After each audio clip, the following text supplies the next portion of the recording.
বইকে যদি পরম বন্ধু করে নিতে পারেন তাহলে জানবেন বই আপনার জীবনে টার্নিং পয়েন্ট হয়ে দাঁড়াবে। সফল ব্যক্তিদের সম্বন্ধে যদি একটু জানেন তাহলে দেখবেন তারা নিজের জীবনে বইকেই কিন্তু টার্নিং পয়েন্ট করেছিলেন।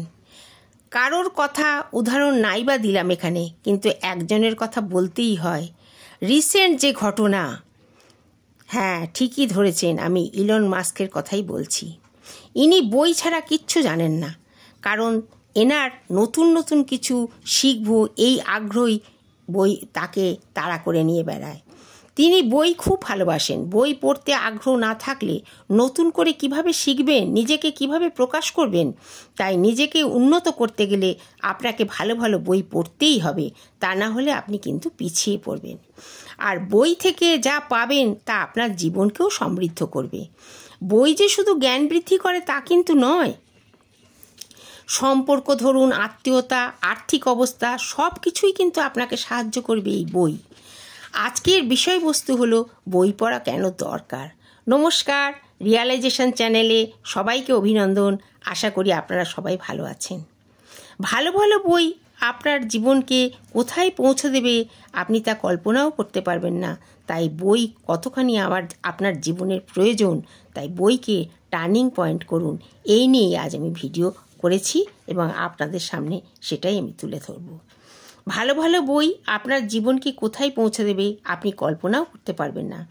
ভারতবর্ষের যেসব লেখক লেখিকার কথা আমরা জানি তাদের মধ্যে কিছু অন্তত আজকে নাম বলি।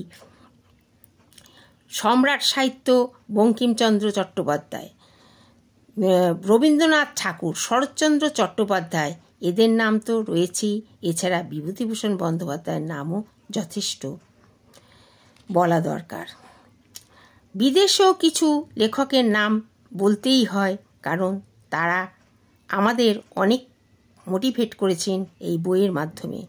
নেপোলিয়নের লেখা চিন্তাভাবনা কিভাবে উন্নত করবেন বইটি, তিনি এই বইয়ের মধ্যে মানুষের চিন্তাভাবনা কেমন হওয়া উচিত যা মানুষকে উন্নত করবে এই নিয়ে তিনি লিখেছেন। দীর্ঘ বছরের অভিজ্ঞতা থেকে এই বই তিনি লিখেছেন।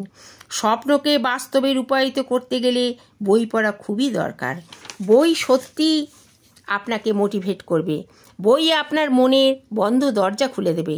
আপনি এত কিছু জানবেন, তখন আপনার এটাই মনে হবে যে আগে আমি অন্ধকারে ছিলাম। শেখার উদ্দেশ্য জ্ঞান অর্জন করা শুধু নয়, সেটাকে কাজে লাগাবার ও দরকার। তাই এমন কিছু বই পড়ুন যা আপনার জীবনকে সমৃদ্ধ করে। বই নানা রকমের হয়, যেমন ধরুন আপনার কমিউনিকেশন স্কিল বাড়ানোর জন্য বইয়ের দরকার। এই বই পড়ে আপনি আপনার নিজের কমিউনিকেশন স্কিলটাও বাড়াতে পারবেন। তাতে যে পয়েন্টগুলো থাকবে সেগুলো আপনার নিজের জীবনে বদল এনে দেবে। নিজেকে আপনি গ্রো করতে পারবেন এইভাবে। বিভিন্ন ব্যাপারে বইয়ের আরও প্রয়োজন আছে এবং বিভিন্ন কিছু শেখার জন্য বই পড়া দরকার, যেমন ব্যবসা সংক্রান্ত, শিক্ষা, এমনকি আপনার অভ্যাসগুলো কিভাবে আপনি তৈরি করবেন সে সম্বন্ধেও কিন্তু আপনি বই পড়েই জানতে পারবেন। সেগুলো নিজের উপর এমনভাবে, মানে শুধু যে বই পড়লেই হবে তা কিন্তু নয়, সেগুলো নিজের উপরে অ্যাপ্লাই করতে হবে। স্কুল কলেজের বই ছাড়াও আরও অনেক বই আছে যা জীবনকে এগিয়ে নিয়ে যেতে সাহায্য করে। সমস্ত সফল ব্যক্তি কিন্তু বই পাগলা। তারা বইকে বন্ধু করে ফেলেছেন। জীবনের সফলতার ফর্মুলা পেতে গেলে শুরু থেকেই বইগুলো পড়া অভ্যাস করা খুবই দরকার। কিছু বই আছে, যেমন এই বইগুলো আপনার অচেতন মনের শক্তি বাড়াবে। এই বইগুলো পড়লে নিজেকে আপনি পজিটিভ রাখতে পারবেন। যেমন একটি বইয়ের নাম বলি, ইউ ক্যান উইন। এই বইটা পড়লে আপনি অনেক উপকৃত হবেন, যেটা আপনি নিজেই বুঝতে পারবেন পড়ার পর। জীবনের উত্থান পতন তো থাকবেই। উদ্দেশ্যহীন পথভ্রষ্ট থেকে বাঁচবার একটাই পথ হচ্ছে বই পড়া। আমাদের মানসিকতা আমাদের উপরে উঠতেই সাহায্য করে। শিব খেরার যে বইটার কথা বললাম, ইউ ক্যান উইন, আপনি এইটা যদি পড়েন, মানে বইটি পড়লে আপনি জিততে পারবেন কিভাবে, মনোভাবের গুরুত্ব বাড়াবে। মনোভাবের পরিবর্তন ঘটিয়ে জীবনকে পরিবর্তন করা যায়, তার জন্য ইতিবাচক মনোভাব রাখতে হবে এই বইটিতে লেখা। দোষ ধরা প্রবণতা থেকে বেরিয়ে এসে কিভাবে দোষ খণ্ডন করা যায় সেটাই কিন্তু ভাবতে হবে। পাস্কালের কথা না বললেই নয়। বিদেশি লেখক পাস্কাল, তিনি বলতেন আগে ভালো মানুষ হতে হবে, পরে মেরিটের কথা। সাফল্যের ভিত্তি হলো মনোভাব। আর এই সাফল্য কিভাবে হবে, কোন উপায়ে হবে, সফলতার বিভিন্ন রকমভাবে মানুষ কিন্তু মনে করেন। কেউ ভাবেন ধনসম্পদ অনেক হয়ে গেছে, আমি সফল। কেউ ভাবে আমি খুব সুখী, আমি সফল। কেউ আবার বলে আমার খুব স্বাস্থ্য ভালো, আমি সফল। বিভিন্ন মানুষ বিভিন্নভাবে বিভিন্ন সফলতা ডেফিনেশন দিয়ে থাকেন।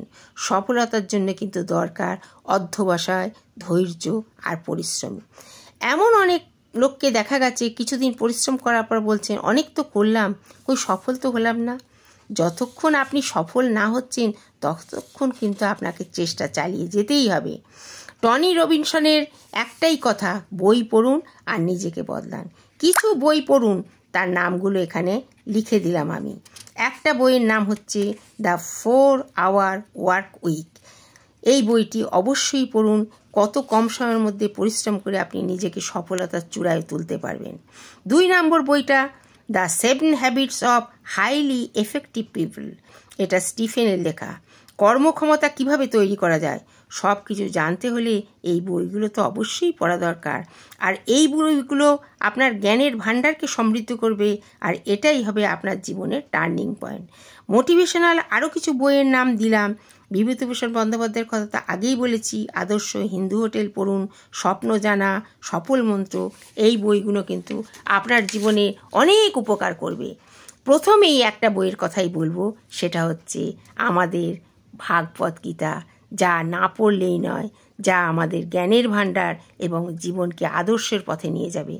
তাই এই বই অবশ্যই পড়ুন এবং নিজেকে সমৃদ্ধ করুন। আশা করি ভালো লাগবে। আমার ভিডিওটি ভালো লাগলে আমাকে সাবস্ক্রাইব করবেন, লাইক করবেন, সবার কাছে শেয়ার করবেন। ধন্যবাদ।